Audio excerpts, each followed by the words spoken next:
Olá a todos, sejam bem-vindos a mais uma aula de mecânica das rochas. O assunto de hoje é classificação dos maciços rochosos.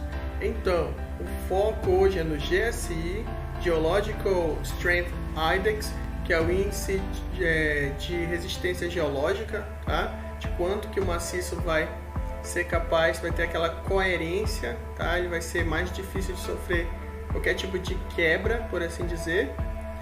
E o outro assunto é o RQD, o Rock Quality Designation, que é mesmo que a índice de qualidade do maciço rochoso. Tá? Então ele é muito básico, muito rápido, muito fácil, mas ele serve de base para muitas outras formas de classificação, como a gente verá em outra aula. Beleza? Vamos começar? Beleza, então a gente tem aqui o nosso primeiro slide. Eu já falei bastante sobre descontinuidade, né? Só que eu nunca deixei assim a definição clara. Eu citei várias foliações, xistosidades, dobramentos, falhas, rupturas, fraturas, juntas, enfim. Mas a descontinuidade, por definição, ela é algo que cessa a continuidade. No caso, a nossa continuidade no maciço rochoso é a rocha intacta. E aí ela para de ser contínua quando encontra essas fraturas, essas rupturas, esses contatos litológicos até. Então mudou aquilo ali, tem uma barreira física, tem uma descontinuidade, faz com que o maciço rochoso não seja contínuo, tá? Aqui a gente vê também ele falando, a descontinuidade ela vai fazer com que o maciço rochoso tenha uma resistência geomecânica menor, ou seja, ele fique menos resistente aos impactos das tensões. Então ele baixa a qualidade, por assim dizer, do maciço rochoso. Em alguns pontos ele pode até ser nulo, dependendo do preenchimento contido na descontinuidade. Tá? A gente tem um falhamento e aí dentre ela é carreado um sedimento ou algum mineral diferente, e pode até acontecer que a resistência ali naquele lugar seja zero, seja nulo. Tá? Beleza, e aí a gente chega aqui nesse conceito, coerência. A coerência é um conceito muito importante para a aula de hoje. O GSI, esse sistema de classificação de maciço rochoso, ele vai falar muito sobre coerência. E o que seria a coerência, né? A coerência da rocha ela vai ser medida aqui com a facilidade ou dificuldade de quebra dela. Então é muito comum classificar essa característica do maciço rochoso, a coerência, segundo o golpe de martelo, daquele martelo geológico, tá? Com a facilidade que quebra, quanto mais fácil, mais incoerente é a rocha, e quanto mais difícil de quebra, maior é a coerência. Mas a termos genéricos, a coerência aí ela vai estar ligada com a característica do maciço rochoso de sedimentar, de estarem fortemente ligados todos os elementos químicos minerais componentes da rocha. Então, se eu tenho minerais, eu tenho uma rocha bem coerente, isso quer dizer que todos os grãos estão bem cimentados, estão bem conectados de alguma forma. E a incoerente é muito facilmente quebrada porque essas ligações, essa cimentação entre os minerais não é tão eficiente, beleza? E chegamos aqui em efeito escala, tá? Esse é um dos efeitos mais importantes da mecânica das rochas. Aqui a gente tem rocha intacta, rocha com uma descontinuidade, com duas descontinuidades, com muitas descontinuidades e extremamente descontínuo, tá? Cheio de maciço rochoso, cheio de descontinuidade. Observem, se a gente pega, por exemplo, um maciço rochoso nessa área aqui não tem descontinuidades, ele é completamente contínuo nessa região. Se a gente pega uma amostra daqui, a gente está pegando uma amostra de rocha intacta. Tá? Então a gente tem aqui a rocha intacta. E o mesmo maciço rochoso ele apresenta descontinuidades nessa região 1, nessa 2, nessa 3 e nessa outra amplamente descontínuo. Tá? A mesma ideia que falei aqui é aqui, ó. Aqui do lado desse túnelzinho a gente tem uma área sem descontinuidade. Ela vai ampliando, chega num ponto que ela está completamente descontínua. A gente tem aqui a influência da escala na avaliação de homogeneidade, isotopia e continuidade do maciço rochoso. Como eu falei, né, a descontinuidade é justamente o oposto da continuidade do maciço rochoso. Então, se não é rocha intacta, aí ela deve apresentar descontinuidades. A rocha ela vai tomando características próprias, dependendo da descontinuidade. Por exemplo, eu tenho uma região completamente contínua. Então, o que é essa região? Ela é, digamos que ela seja isotrópica, tá? Tem um maciço rochoso que não é regra, geralmente é exceção na natureza. Ele é todo isotrópico, ele é homogêneo, tá? Então ele tem tantas características interiores iguais, quanto ele tem características geomecânicas iguais. Ele aguenta a mesma tensão, ele está sobre a mesma pressão, está sobre o mesmo confinamento, dependendo de cada caso, tá? Então ele apresenta as mesmas qualidades, as mesmas características. E a partir do momento que uma área dele está ficando cheia de descontinuidades e a outra está intacta, essa área com descontinuidades ela vai ser fortemente afetada. Ela vai baixar a resistência do maciço rochoso. Então ela vai precisar de uma intensidade menor para que ocorra uma ruptura de fato. Por exemplo, aqui nesse desenho, para que ocorra um deslizamento circular, por exemplo, ou planar mesmo, tá? Então, e acabar, ou então aqui nesse túnel, sofrer um colapso e o teto desabamento do teto, rápido, um colapso. Então, essa variação de características, o maciço rochoso ele vai passando a ser anisotrópico e heterogêneo. As descontinuidades vão fazendo isso com ele. Então, geralmente é isso, a gente tem um maciço rochoso e conforme a gente vai ampliando a área de análise, a área da amostra, mais descontínuo ele vai ficando, tá? Então, esse é o efeito escala. Se a gente for analisar só a rocha intacta, só o pedaço que está todo contínuo, a resistência vai ser altíssima. Se a gente analisa o maciço rochoso inteiro, repleto de descontinuidades, a resistência do maciço rochoso vai ser muito mais baixa do que essa primeira avaliação só da rocha intacta. Esse é o efeito escala, beleza? Uma vez entendido aí o conceito de efeito escala, a gente pode estar analisando um por um dos casos. No primeiro momento, né, a gente pega uma amostra que não tem descontinuidade, rocha intacta. Como eu falei, os parâmetros vão estar altíssimos de resistência. De forma genérica, tá? Claro, não é regra e também vai depender muito da composição química dos minerais componentes dessa rocha, desse maciço rochoso, dessa rocha intacta nesse caso, ela tende a apresentar características geomecânicas iguais. Aí a gente vai estar falando de que ela, em qualquer ponto dela, aguenta a mesma resistência, tem a mesma resistência, aguenta a mesma tensão sem deformar ou até mesmo tensão de ruptura, aquela necessária para que ela rompa, tá? Então ela apresenta isotropia e ela geralmente pode ser considerada homogênea, a termos de geotecnia, geomecânica, tá? Então esse comportamento maciço rochoso ele vai ser igual ao longo de toda a amostra. É esse o ponto da rocha intacta nesse primeiro momento. Aí tem sites axiais que mostram os valores, mostra resultados realísticos, tá? De como ele também vai estar respondendo lá em campo, lá in situ, apesar de ser feito com testemunhos de sondagem. E aí a gente chega nesse segundo momento aqui. Vamos analisar outro pedaço aqui do nosso maciço rochoso, um pedaço maior. Além de pegar a rocha intacta, a gente acaba englobando uma ou duas descontinuidades. E a gente tem esse segundo momento aqui. Nesse segundo momento, aí a gente pode dizer que não é mais um maciço rochoso contínuo, né, uma rocha intacta, é de fato um maciço rochoso, possuindo rocha intacta e descontinuidades, e a resistência de cisalhamento ela vai diminuir em comparação àquele primeiro caso da rocha intacta, até pelo fato da existência, né, da descontinuidade nele. A gente pode estar chamando de maciço rochoso anisotrópico, ele vai ter, por exemplo, nas extremidades aqui e aqui, ele vai apresentar uma resistência superior do que onde já tem uma descontinuidade. Então, em cima, se for a mesma tensão que é feita nas pontas, nessa ponta e nessa outra diagonal aqui, pode ser que não rompa o maciço rochoso, mas essa mesma força pode ser suficiente se ela for aplicada bem onde já tem uma descontinuidade, tá? Então, baixa a resistência do maciço rochoso. Então, ela tem uma tensão aqui, uma resistência à tensão aqui menor e uma resistência à tensão maior na parte contínua dela, tá? Então isso evidencia a anisotropia presente no maciço rochoso. Falando ainda de efeito escala, aí eu vou pegar agora um englobamento, um círculo maior, tá? Vou pegar esse terceiro aqui. Além de pegar as duas descontinuidades, eu acabei pegando além de pegar uma descontinuidade, acabei pegando várias descontinuidades. E aí a gente tem um maciço rochoso com várias descontinuidades, a gente pode chamar ele de completamente anisotrópico. Aqui nessa imagem, fui eu que bati essa foto, tá? Numa mina de ametista, lá em Ametista, no Rio Grande do Sul.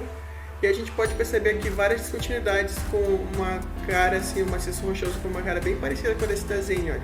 Vários bloquinhos, parecem tijolinhos, tá? E é o que a gente tem aqui, ó.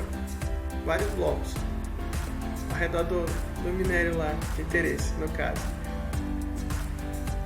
Nesse momento, quando a gente vai falar de ensaios de laboratório, como vocês podem ler aqui, acontece uma dificuldade um pouco maior e cada bloco tende a se comportar de uma forma diferente, tá? Então, nesse momento, começa a ficar complicado e menos realístico os ensaios de laboratório para esse tipo de maciço rochoso, com essa escala, a ponto dele estar cheio de descontinuidades. Beleza? Então a gente chega aqui no maciço rochoso com uma característica que tem ainda mais descontinuidades. A gente está falando aí do caso 4, tá? Um maciço rochoso com ainda mais descontinuidades. Ele começa a aparecer características de que forma? Ele começa a sentir com baixas tensões e deformações, tá? Ele reage ao cisalhamento muito facilmente.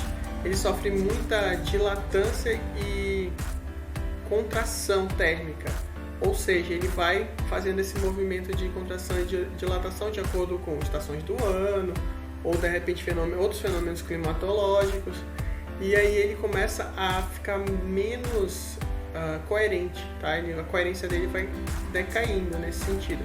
Bem pior do que o último caso que a gente analisou há pouco, os ensaios triaxiais são de difícil execução, tá? Ele vai ser muito difícil dizer qual a resistência em cada ponto.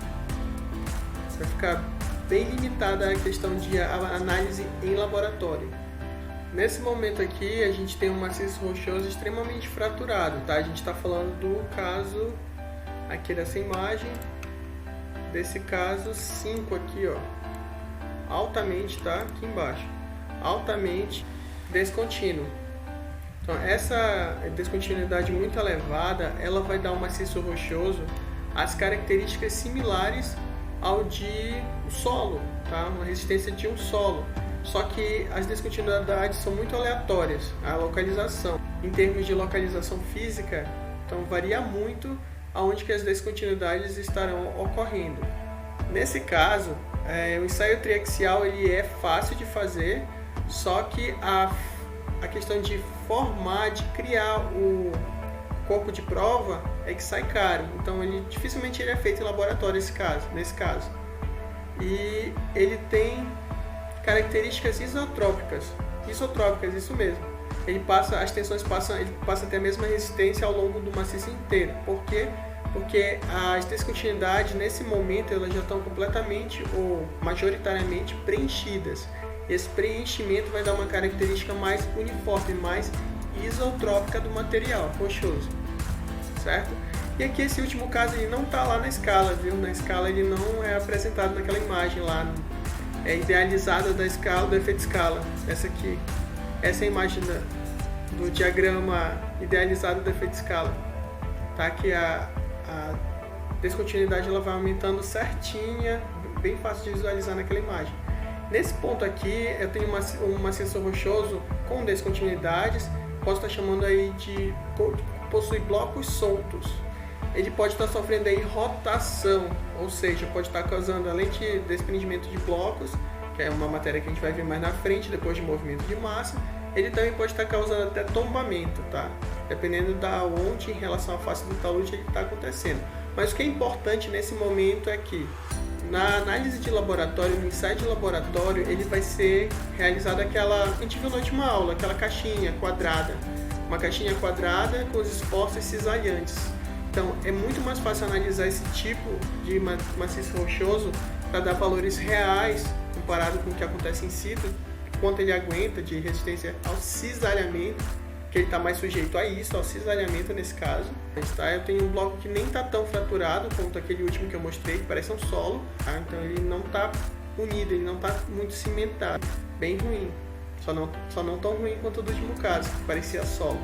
Certo, aqui nesse slide ainda sobre efeito escala, a gente pode estar separando essas situações, aquelas 5 lá do diagrama idealizado do efeito escala, em 3 regiões, 3 agrupamentos: a roxa intacta, a com pouca descontinuidade, que seria o grupo 2, ou o grupo 3, que está repleta de descontinuidades. Então a gente diminui essa situação para 3 casos e um extra, que é aquele caso de blocos soltos, tá? Que ele fica mais visível aqui, nesse stope de mineração subterrânea. Intacto, com poucas descontinuidades e com muitas descontinuidades. A probabilidade de blocos soltos aqui é bem maior, tá? Se a gente está falando de um teto aí que se mantém, né? Se mantém a sua estabilidade e não colapsa, a probabilidade de queda de blocos, apresentar essa situação extra aqui, é bem possível. Então, de maneira bem simples, o efeito escala ele é o tamanho de bloco ou a região da descontinuidade com descontinuidade que afeta o maciço rochoso em termos de isotropia, homogeneidade, tá? Vai alterar aí a resistência do maciço rochoso. Quanto, por exemplo, aqui, ó. Então, de termos genéricos, o efeito escala é isso. Quando a gente considera apenas um lugar pequeno, como por exemplo esse bloco aqui, eu vou remover uma amostra nesse lugar aqui, onde não há descontinuidades. Vou levar para o laboratório, o ensaio triaxial, o ensaio de compressão uniaxial, enfim, vai mostrar uma resistência muito boa, muito maior do meu maciço rochoso.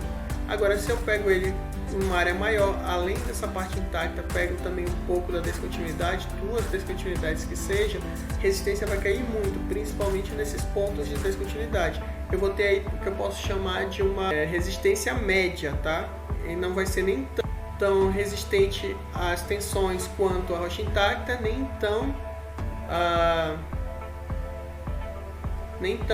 baixa a resistência como se estivesse repleto de descontinuidade. Vai ter umas características aí intermediárias em termos de geomecânica. Conforme eu vou ampliando a área e pegando áreas com maiores descontinuidades, os meus testes vão ficando cada vez mais difíceis ou mais caros, como é o caso quando ele está extremamente fraturado, que parece com solo, né? As respostas geomecânicas dele parecem com solo. Então vai ficando mais caro e mais difícil de avaliar, fazer as avaliações da resistência do maciço rochoso. Então, devido ao efeito escala, é muito interessante estar aí classificando o material rochoso para predizer o comportamento deles. Então a gente precisa de um site de laboratório, saber aí como é que está a situação da rocha intacta, quantificar descontinuidades, mas não necessariamente saber em cada situação dessa do efeito escala. Daí a gente vai para as classificações dos maciços rochosos, para estar tendo uma previsão de como vai se comportar o maciço rochoso a partir de uma determinada força, seja ela cisalhante, compressiva, tá? Compressiva só uniaxial ou triaxial, enfim, como ela vai se comportar em campo, in situ, a partir de ensaios de laboratório.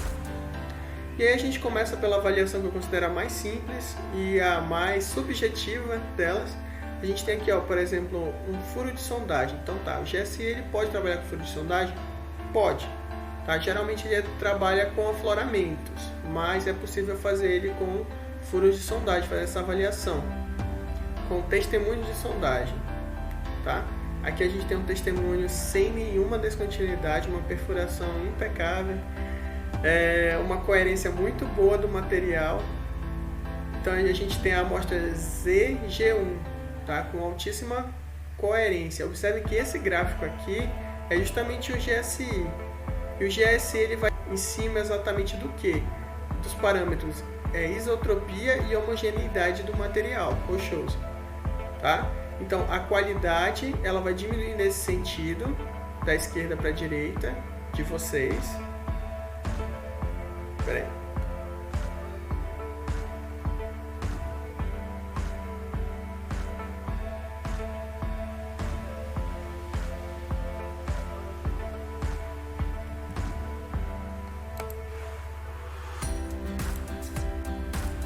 Certo, então nesse sentido aqui a gente tem o que? Decréscimo da qualidade das características superficiais que vão colaborar com a resistência do maciço rochoso. Da esquerda para a direita, e o maciço rochoso vai baixar a sua capacidade de resistência.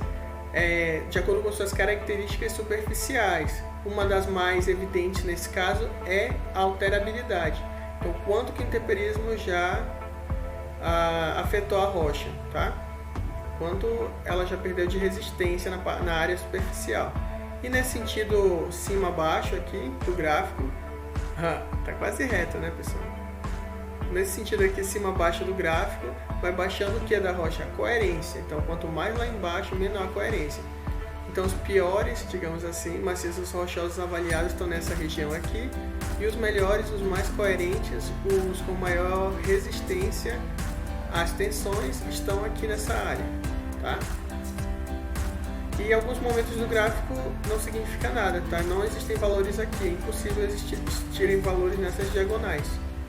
E da mesma forma que o ZG1, a gente tem aqui o ZG3. Essa amostra, ela tem bastante descontinuidade, ela está cheia de descontinuidades. Observe aqui eu sujei tudo e eu mando vocês observarem, né?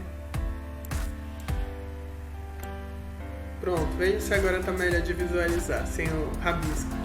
Então tem várias descontinuidades. O ZG3 foi classificado aqui no sistema GSI, Geological Strength Index, no índice de mais ou menos 35, tá? Entre 30 e 20. Então, observe que esse 30 ele segue nessa diagonal. Então, tudo que está abaixo dele é abaixo de 30. E o 20 está nessa diagonal. Beleza? Deu para entender o raciocínio do método? Então a gente tem aqui melhores descrições dele. Está aqui aquela área que a gente visualizou. Observe que a primeira vez que ele foi lançado, por assim dizer, nos jornais, nos periódicos, né, internacionais, foi Hook e Brown, famosíssimos aí da mecânica das rochas e até mesmo de mecânica resistência de materiais.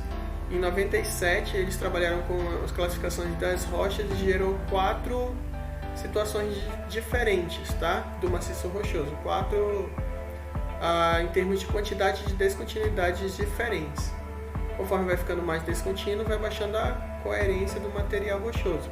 E juntamente com essa característica, também foi trabalhada a característica da superfície do maciço rochoso. Nesse sentido aqui, tá? Então, só que desde 2005, et al., junto com o Hook e outros autores, fizeram uma nova classificação mais detalhada, tá? E de lá para cá, o GSI tem sido esse, digamos assim, tem ocorrido uma atualização do sistema de classificação GSI, incluindo aí a rocha intacta, incluindo outras circunstâncias como efeitos cisalhantes ou blocos que tenham muita laminação, tá? Então, os extremos aqui, rocha intacta ou massiva, e essas laminações ou cisalhadas, essas rochas que sofreram cisalhamento foram adicionadas nessa classificação. Parece uma classificação muito básica, né? Parece que é meio adivinhado. É o que eu chamo de muito subjetivo, tá? Mas tem uma utilidade bem boa também. Mas a gente vai ver que tem lá suas limitações pelo fato de ser dessa forma. Mas, dependendo do material rochoso, é muito interessante essa classificação. Diz muito a respeito do comportamento do maciço rochoso. E aqui a gente tem as estruturas, está aqui traduzido aquele mesmo quadrinho que a gente viu, um pouco aqui sobre o índice de resistência geológica, o Geological Strength Index, o GSI, tá? Antes dele estar finalizado aqui por Marinos em 2000, e o próprio autor, ele deixa claro que na classificação GSI a ideia não é ter um número exato, tá? Não é ser preciso. Então não tente ser tão preciso, ele diz. Entre um círculo formado daí de 33 a 37, igual eu mostrei no slide anterior para vocês, né? Algo entre 30 e 20, 35 eu disse. Então é isso que ele diz que é para fazer, olha, se ficou algo entre 33 e 37, é mais realístico dizer que o GSI é 35, beleza? Fica no meio do campo. Porque o GSI é um valor médio, não é um valor exato, é isso que ele quer deixar claro aqui. É que ainda estava trabalhando em cima, tá? Ele já era em 2000, ainda não era aquela versão final. Mas já tinha muita coisa desenvolvida comparado com a versão de 97 de Hook e Brown. E aqui vocês podem estar dando pausa aí no vídeo, dar uma lida para a descrição em português, está bem mais tranquila, a tradução tá boa. Eu só não gostei desse fraturada, perturbada com costuras, tá? Mas é um termo bem complicado, um termo geológico bem complicado para ser traduzido aqui. O nome aqui foi meio que traduzido ao pé da letra, tá? Não foi eu que traduzi. Essa literatura nacional que fez isso. E, na verdade, como eu não sou geólogo, tá? Para quem não sabe, eu não sou geólogo. Para mim essa característica casou muito bem para a situação, tá? Mas a pronúncia é estranha, dizer que a rocha é perturbada, com costuras e tal. Mas até aí nenhum problema, vai gerar uma classificação do mesmo jeito. Tô parecendo aqueles jornalistas fazendo comentário indevido na reportagem. Então tá, continuando aqui com o GSI. A gente tem os rocha intacta, fraturada, muito fraturada e com costuras, também chamada perturbada também. Desintegrada, aquela que está assim só praticamente o solo, aquela lá que se parece muito com as características geomecânicas de solo, e a última aqui, laminada ou cisalhada, tá? Então ela tem muitas descontinuidades, curvas ou em lascas, ainda que sejam em paralelo, sejam algo parecido a xistos, lascas, ou sofreram cisalhamento, tá? E aí a gente tem aqui o índice de resistência geotécnica, tá aí como eu traduzi o GSI, né? Descontinuidades, tamanho de blocos e coerência da rocha. Aí faltou também aqui, posso adicionar aqui também superfície, característica da superfície da rocha. Então em cima desses 4 parâmetros é que a gente pode estar aí dizendo que o GSI é feito em cima desses 4 parâmetros.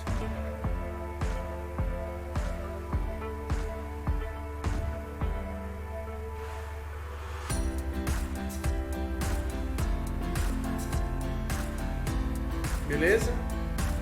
Então a gente tem as características superficiais do maciço. Letrinha bonita.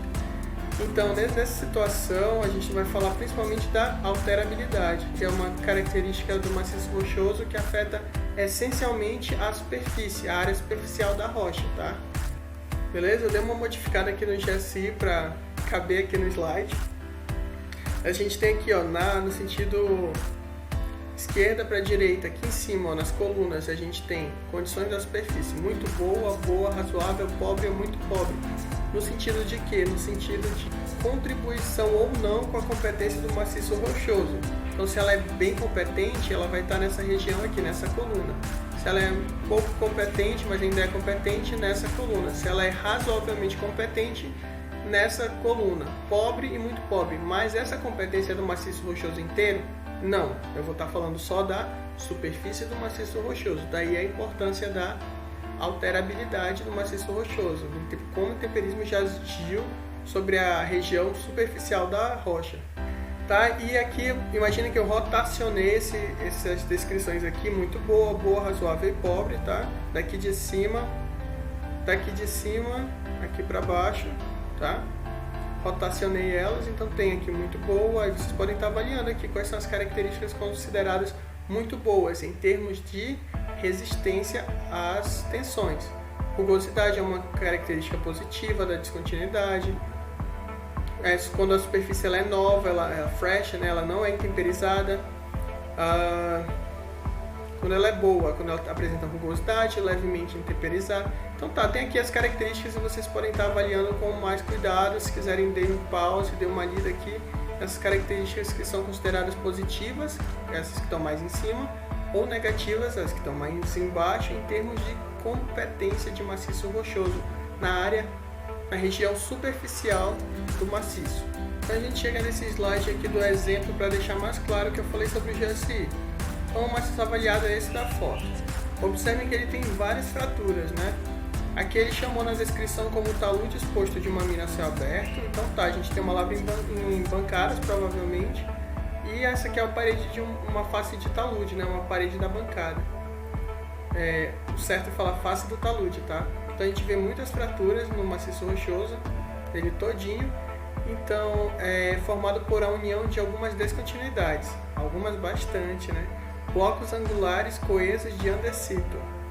Então tá, eu falo da geologia do corpo, tem uma boa coesão e forma blocos angulares. A gente vê mesmo as pontas dos blocos aqui, ó. A gente vê mesmo as pontas dos blocos aqui, são blocos angulares. Tá, então a gente tem aqui resumido, né, o GSI. O GSI que ele definiu foi 45, ou seja, observem a diagonal, né, a diagonal do 40. 40 ele vai aqui e aqui, então ele vai na diagonal, ou deveria. Pronto, ele vai na diagonal, né, 40 e 50. Como foi que ele achou esse 40, 50? 55 aqui, ó, no meio do 50 e aqui o 50. Então algo entre 50 e 40. A gente pode estar falando aí de 45. Aí como é que ele desenhou essa área, essa região aqui que pode estar sendo classificado o GSI? Observe que ele falou, né? Fraturado. Falou pouco fraturado, mas a gente visualiza aí que ele é muito fraturado. Tanto é que ele mesmo classificou nessa linha. E muito boa a competência, boa a superfície, né? Lembrando que essa parte é a superfície do maciço rochoso. Esse adequado aqui também foi colocado ali na outra tradução como maciço rochoso razoável. Então não está muito intemperizado, não está tão lisa as descontinuidades, tem uma certa rugosidade, tá?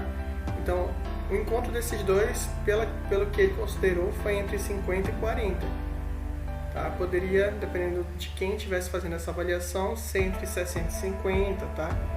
Varia muito, por isso que eu digo que é uma classificação muito subjetiva. Cada um pode acabar escolhendo um número diferente. Mas como o autor falou, não é necessário ter muita precisão no resultado, mas ter uma ideia geral de como é o comportamento do maciço rochoso, beleza? Eu acho que deu para ficar claro, eu acho que foi esse exemplo. Qualquer coisa deixa nos comentários. Mas ainda não acabou a aula. Tá, então como é que a gente vai fazer para entender o comportamento geomecânico e a classificação GSI? A gente leva o testemunho de sondagem, a gente faz a compressão triaxial, tanto da rocha intacta quanto do poucas descontinuidades, com mais descontinuidades, tá? Isso aqui, esses dois experimentos é o mesmo maciço rochoso, tá? Então ele sofre uma compressão no laboratório, um ensaio de laboratório de compressão triaxial, no eixo X, Y e Z. E Z. Tá? Então tem os três eixos aqui atuando.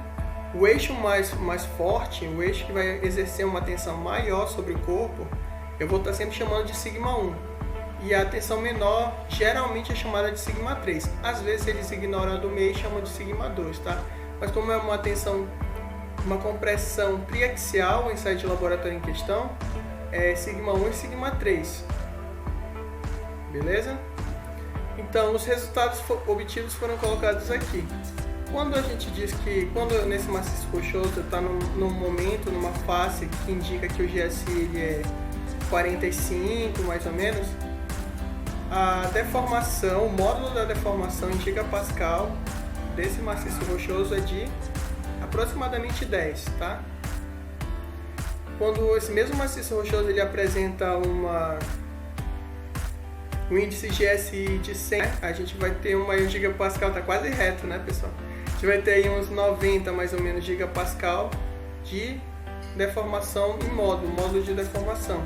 Além da deformação, a gente pode estar relacionando tensão com tensão. A tensão principal, que eu falei agora, o sigma 1, que é a maior tensão aplicada, exercida sobre o corpo, no ensaio aí, no ensaio triaxial de compressão. E o sigma 3, uma menor tensão aplicada sobre esse mesmo material. Então tá, no momento em que a rocha, eu vou chamar ela de GSI 65, ela vai romper aqui, né, entre as duas tensões. A tensão menor exercida sobre ela é de 15 megapascal, 15 MPa. Tá? Ao passo que esse mesmo material rochoso vai sofrer a compressão maior de 80 megapascal. Ou seja, enquanto o sigma 1 está atuando com 80 megapascal, o sigma 3 está atuando com 15 megapascal. E foi o momento que houve a ruptura. Aí tem GSI de 85, vai ser a mesma ideia. Você vai ter uma tensão menor. Observe que a tensão aqui vai ser bem próxima, né? A de 65 com a de 100. Mas a tensão principal vai ser muito maior. Mais de 160, lá para 165 a gente pode estar chutando. Tá? Então fica evidente isso na aplicação do GSI. Então a gente tem uma previsão do comportamento geomecânico a partir desse ensaio, correlacionando com essa classificação. Beleza, agora que vocês aprenderam, eu vou falar uma coisa para vocês. Geralmente eu não utilizo o GSI.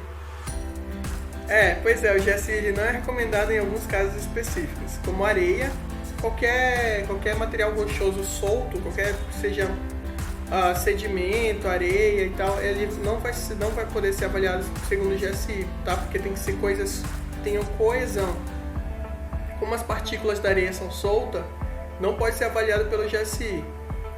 É estéreo. O estéreo também pode ser encaixado aqui, ó, material revolvido. Então, qualquer material revolvido. O estéreo é um clássico aí de material revolvido porque ele é escavado, muitas vezes até detonado antes, escavado para poder dar acesso ao minério. Então, o estéreo que foi revolvido e colocado em outro lugar, eu vou ter um material que não vai estar com a coesão dele natural. Então, o GSI não vai funcionar também. Rocha intacta por si só não é indicado, é feito em laboratório, tá? Como eu mostrei agora em compressão triaxial, mas para cálculos de maciço rochoso que ele seja todo rocha intacta, não é recomendado fazer. Não dá valores muito realísticos, mas ainda assim dá para fazer. Tem os solos arenosos e argilas. Qualquer solo, na verdade, qualquer material solto, sem uma coesão boa, porque o pessoal fala que tem um solo coesivo, né? Que tem as partículas unidas, muitas vezes até mesmo por força da água e de leves tensões, mas esses solos eles também não podem ser avaliados por esse método de classificação GSI. Conglomerados não cimentados. Conglomerados são aquelas rochas bem circulares, tá? Soltas, daí elas não têm coesão, não podem ser avaliadas pelo GSI. Material rochoso de preenchimento. Como eu falei lá no começo dessa aula, tem situações que o preenchimento do material rochoso dentro da descontinuidade é tão específico que pode chegar até a causar tensão nula, tá? Pode ser que o esforço exercido ali ele tenha resistência nenhuma. No primeiro impacto sofrido nela, ele vai romper. Tá? Então não pode ser avaliado pelo GSI, não me dá uma situação muito realística. Maciços rochosos que já sofreram forte ruptura. A gente tem aqui esse exemplo, né? Acho que já é um clássico essa foto. Foi uma ruptura que aconteceu no talude, ele desestabilizou, acho que foi em Nevada, nos Estados Unidos, acho que na década passada. Eu já vi muito essa foto por aí, já rodou tudo que vocês imaginarem de mineração. Mas tá, então em todos esses casos não se aplica o GSI. Para todas as outras existe classificação Geological Strength Index. Utilizem. Tá? Pode ser para maciço rochoso subterrâneo, estou falando de uma lava subterrânea, ou não, pode ser um talude de mina, como vocês viram no exemplo, tá? Então são para casos específicos. Beleza, então a gente tem aqui o RQD. As aplicações, né? Na lava subterrânea, assim como o GSI, engenharia geológica, estou falando aí de geologia de engenharia, também chamado, ou seja, construções que utilizem como elemento de construção principal a rocha ou solo, e as estruturas geotécnicas, tá? Que aí podem ser as de mina também, que aí vão estar relacionadas as duas primeiras com a terceira, que aí eu estou falando de uma barragem, de uma pilha de estéreo, de um talude de mina, a céu aberto. Beleza? Então tá, os testemunhos de sondagem eles revelam as características in situ do meio rochoso, verdade. Tanto do meio rochoso, tanto do maciço rochoso em si, quanto de solo. Tá? Ele é capaz de avaliar aí onde estão as descontinuidades, o espaçamento entre elas, tá? Acho que a palavra-chave, a avaliação-chave aí do RQD é espaçamento entre as descontinuidades. Esse é a característica que dá mais peso à avaliação, à classificação RQD. Tá, então vamos começar. Vamos ver como é que o RQD funciona. Mas antes disso, como que a gente está classificando eles? Em excelente, boa, razoável, baixa, muito baixa, o que? Qualidade da rocha. Posso estar chamando aí de competência da rocha, como a gente viu as definições de competência rochosa da última aula. Então tá com uma competência excelente, boa, razoável, baixa ou muito baixa competência. De acordo com os valores encontrados no RQD, Rock Quality Designation. Então a gente tem 9 a 100% ela é considerada excelente, 75 a 90 boa, 50 a 75 razoável, 25 a 50 baixa e de 0 a 25 uma rocha aí com baixíssima competência, tá? Então tá, vamos lá. Como é que é calculado? Aqui é a fórmula, o comprimento de pedaços. Que pedaços é esse? Lembra que eu falei do testemunho de sondagem? Então a gente está falando de um testemunho de sondagem inteiro. A gente pode estar aí organizando na caixinha ou não. Acho que na caixinha fica muito fácil de observar. Lembrando aí que muitos geólogos, eles trabalham com descrição de testemunho de sondagem, tá? Eu tenho alguns amigos, inclusive, que trabalham com isso. Tem como descrever um maciço rochoso, tá? Mas como a gente está falando de mecânica das rochas, em geral a gente tende a procurar um valor-chave, tá? Um valor para estar calculando, para dar pesos nas características e calcular um valor. Daí a quantificação das características do maciço rochoso para serem aplicadas e avaliadas e classificadas aqui nesses métodos. O RQD por si só, ele é uma classificação, tá? Uma classificação básica. Ele desconsidera muitas coisas, ele tem muitas limitações, assim como o GSI, vocês viram. São para poucas situações que se deve classificar utilizando o GSI. Mas, por outro lado, ele foi, digamos assim, melhorado não, ele foi completado com outros métodos de classificação. Então, tanto o RMR de Beniowski e o índice Q de Barton, ambos os dois eles vão utilizar como base o cálculo do RQD. Então, para qualquer uma dessas duas avaliações, dessas duas classificações seguintes que a gente vai ver aqui, saibam calcular o RQD. Comprimentos de pedaços maiores que 10 centímetros. Então, o comprimento, quando eu falo comprimento, eu me refiro a essa medida que está marcada aqui, tá? 20 centímetros, aqui, ó, 35, 50, tá? Então, é esse comprimento aqui, ó. Aqui tem uma descontinuidade e aqui tem outra. Então, qual é o comprimento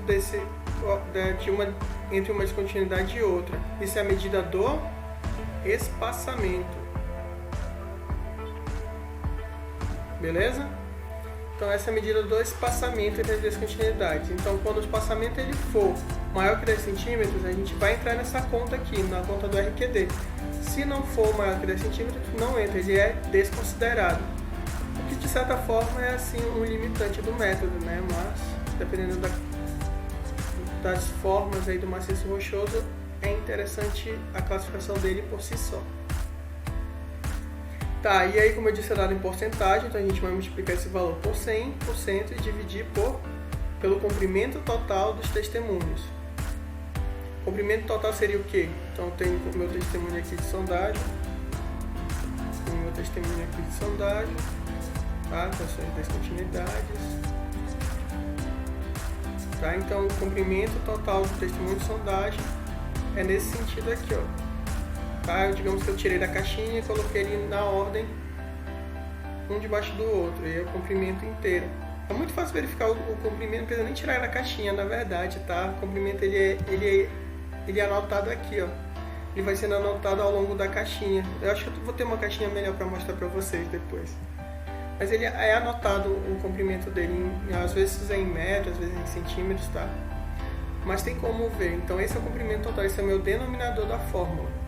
O valor que você encontrar vai ser colocado aqui, 100%, e aqui, digamos que esse aqui tenha 60 centímetros, esse aqui tenha 40, esse aqui, sei lá, 20, esse aqui 25.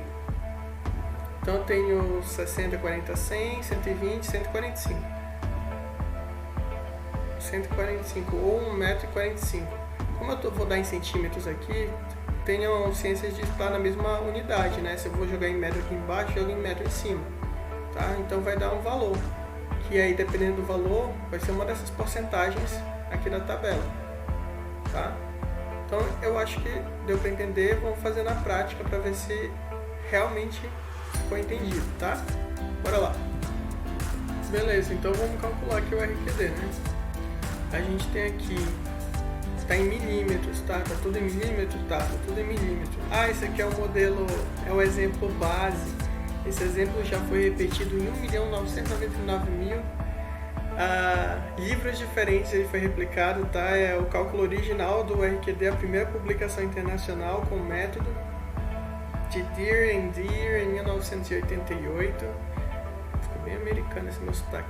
E a gente tem aqui em milímetros, né? Tudo está em milímetros. Observem que aí, ó, ele marca aqui 10 centímetros ou 100 milímetros, que o que tiver menos que isso não é considerado. Observem que essa região aqui não tem nenhum pedaço maior do que o centro de descontinuidade, né? O centro de linha, maior do que 10 centímetros. Tá, beleza. Então aqui não tem nada de interesse para o cálculo, é desconsiderado para o cálculo essa região. Então mais de 100, sim, 17 centímetros. Aqui. Então meu numerador vai ficar como? Meu numerador, meu RQD, vai ser igual. Aí meu numerador tem ali 17, aqui tem 38 centímetros essa área, tá? 38, é 17 mais 38, mais 20 centímetros, mais 43 centímetros, tá? 43. Tem uma informação aqui, mechanical break, é a quebra mecânica causada pelo processo de perfuração. Tá, isso aqui não é uma descontinuidade, isso aqui foi uma quebra causada pelo processo de perfuração. Beleza, desconsidera. Então a gente vem até aqui embaixo é 43 no numerador. Então acho que eu já somei todos os comprimentos do testemunho de sondagem maiores que 10 centímetros. Já esse aqui já. Tá. E o que a gente faz? Divide pelo comprimento inteiro do testemunho. Aqui tem o valor. Tá aqui o valor, 2.000 milímetros, ou seja, 2 metros. Como eu estou dando em centímetros, eu vou colocar 200 centímetros. Tá? Estou trabalhando com centímetros aqui na minha conta, então mantém a unidade. Multiplicado por 100% e não está aqui fácil a minha calculadora. Beleza, tem uma calculadora aqui, então vamos lá. 17 mais 38 mais 20 mais dá fé de cabeça, né? Não confio não. Tá? Então esse é meu numerador dividido por 200, 0,59 vezes 100 porcentagem, RQD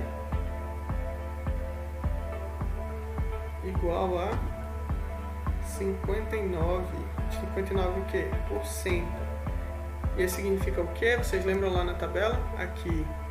Então esse exemplo, o exemplo tradicional do RQD, ele vai se encaixar aqui, ó, em razoável, maciço rochoso com uma competência razoável. Em inglês eu acho que ele chama de fair enough, fair, tá? Então uma competência razoável. Beleza, pessoal? E qual é a outra informação que a gente pode obter a partir desses dados? É a recuperação do testemunho de sondagem, bem aqui, tá? E o que seria a recuperação? Imagine que nem toda perfuração que é feita, 100% dela, tudo que é perfurado, vamos fazer uma perfuração aí de 3 metros, tá? Então uma haste aí e tal, 3 metros com testemunho de sondagem, só que quando a gente puxa o testemunho de sondagem, não tem 3 metros de amostra, tá? Tem 2,5 metros. Então a recuperação não vai ser de 100%. Se eu tivesse perfurado 3 metros e tivesse vindo 3 metros, seja de solo, de rocha, enfim, um maciço rochoso, aí eu teria uma recuperação de 100%, tá? Se eu perfurei 3 metros e consegui recuperar apenas 1,5, então a minha recuperação aí vai ser de 50%. A gente pode estar avaliando também nesse sentido a qualidade da rocha, no sentido de alterabilidade. Quando a rocha está muito alterada, ela está praticamente um solo, é bem capaz que ela na hora da perfuração do testemunho de sondagem, ela não venha com a amostra. Como é calculado, né? Aí recuperação, tá? A gente tem aqui somatória de todos os comprimentos, independente de ter 10 centímetros ou mais, vezes 100 dividido pelo comprimento total. E aí na tabela eu vou ter maiores de 80%, foi pouco alterado, o maciço rochoso tem pouca alterabilidade, alterado, tá, no meio do caminho de 80 a 50, e menor que 50 foi muito alterado, sofreu muita alteração. Tá, e como para vocês verem que vai dar valores diferentes, né, observem aí que eu estou pegando dados diferentes, pode acontecer do RQD e recuperação ser ambos 100%, acontece, não é impossível não, mas o mais provável é que não aconteça, tá, quanto menos competente for o maciço rochoso, menor é a probabilidade disso acontecer. E aí vocês veem aqui avaliações de recuperação aqui embaixo e de RQD. Beleza? Então nem sempre, olha, nesse caso aqui, ó, o RQD deu 57, tá? E nesse caso aqui a recuperação deu 83. A recuperação contou todos os pedaços e o RQD apenas os pedaços maiores que 10 centímetros. Ou seja, o que mais importa no RQD, a característica-chave do RQD é o espaçamento.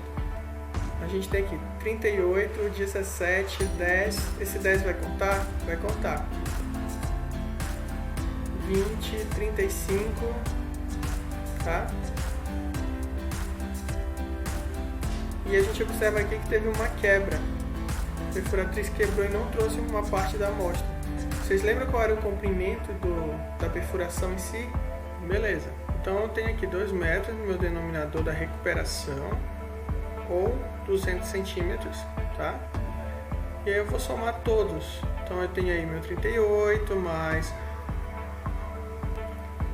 17, mais 10, mais 20, mais 35.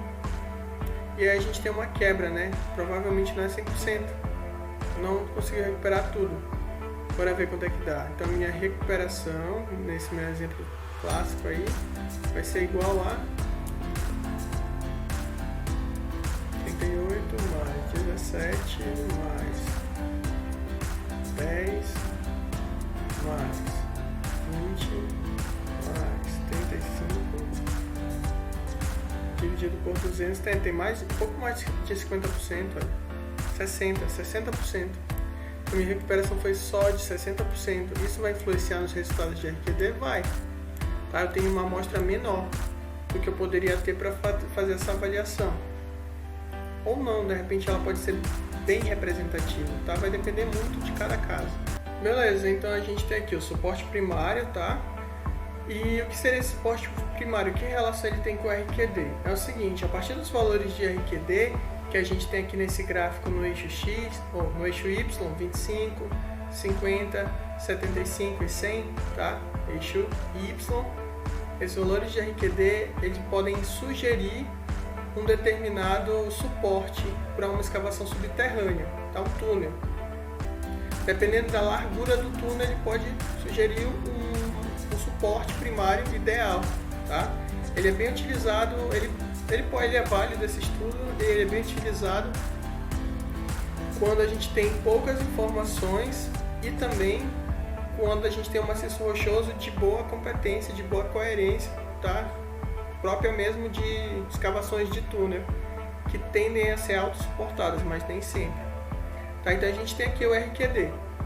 Aí não precisa de suporte ou parafusa. Eu nunca sei se é parafusação ou parafusamento, tá? Se vocês souberem, põe aí nos comentários. Eu sempre falo bolting. Então, é uma parafusação, um parafusamento no teto muito pontual ou nenhum suporte é necessário. Se a gente estiver falando de maciço rochoso aí, nessa região aqui, de 75, por exemplo, de 75%, né, do RQD de competência do maciço rochoso, num túnel de uma largura de 5 metros, tá? Meters. Não precisam olhar, viu, para esses números aqui embaixo, que isso aqui é feet. Então a gente não trabalha com pés, que a gente não está nos Estados Unidos, a gente mede as coisas nos metros, né? Não nos pés. Então tá, se tiver um maciço rochoso de 90% e o meu túnel tiver uma largura de 10 metros, ele também não vai precisar de um suporte específico. Possa ser que necessite de um bolting num ponto local específico, ou não precise de nada. E se, por exemplo, esse meu túnel ele tiver uma largura muito maior, ele tiver 15 metros de largura, esse mesmo maciço RQD, material rochoso de competência, com RQD de 90, vai precisar de um suporte, tá? Ele vai precisar de todas aquelas telas, tá? Pode até ter cambotas metálicas, aquela tela de contenção com parafusação. Muitas vezes evita até queda de blocos, tá? Então aí tem até uma medida aqui de 4 a 6 pés do centro, mas claramente isso aqui foi publicado no jornal americano, né? Pelas unidades de medida. Tá, e tem situações que o RQ dele é muito baixo e o túnel ele é muito largo, a abertura do túnel. Então eu tenho um RQD aqui de 25, uma qualidade de maciço rochoso um pouco competente, e um túnel de 10, 11 metros de largura. Então eu vou precisar de um Steel Rib Support, que é o que? É justamente isso aqui, ó. Esses suportes primários, tá? Que eu posso estar chamando aí só de rib, tá? Ele vai segurar, ele vai dar mais uma resistência, evitando o colapso do maciço rochoso aí da minha escavação subterrânea. Quais são as vantagens e desvantagens do RQD? Então, o RQD ele é utilizado para indicar zonas de fraquezas, ótimo. As descontinuidades em si são planos de fraquezas. Uma concentração de descontinuidades indica uma zona de fraqueza, tá? Então é disso que ele está falando. O RQD pode facilmente identificar uma zona de fraqueza, com vários sistemas de sondagem e tal, numa mesma região. Pode ser utilizado para obtenção da condição do túnel, como a gente viu, né? Aplicável não só a taludes a céu aberto, por exemplo, como também escavações subterrâneas. Que a gente tem RQD indica o grau de fraturamento de maciço rochoso. Beleza, isso aqui é o objetivo concluído aí no caso do RQD. Ele identifica aí o grau de fraturamento do maciço rochoso. A classificação dele está muito vinculada ao fraturamento e ao espaçamento que essas descontinuidades ocorrem. E quais são as desvantagens?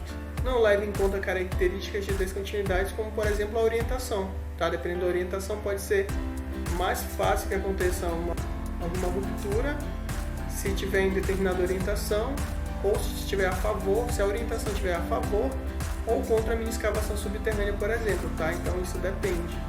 E isso não é levado em consideração na RQD, mas a gente vai ver outros métodos que levam em consideração mais para frente. Tá? Qual que é o problema do RQD também? Grande limitação na presença de material argiloso de preenchimento. Então, tá preenchido com material argiloso, ele não considera isso, porque gera uma certa coesão ali na descontinuidade, né? Isso não é considerado. Então não vai ser bem realístico nessa situação. Aplicável em maciços rochosos que não sofreram intervenção ainda. Então, o RQD, assim como o GSI, ele tem essa mesma limitação, de que só se aplica ao material rochoso que está no seu formato natural ou próximo ao natural. Beleza? Se ele não estiver nessa situação, não é aplicável ao RQD também.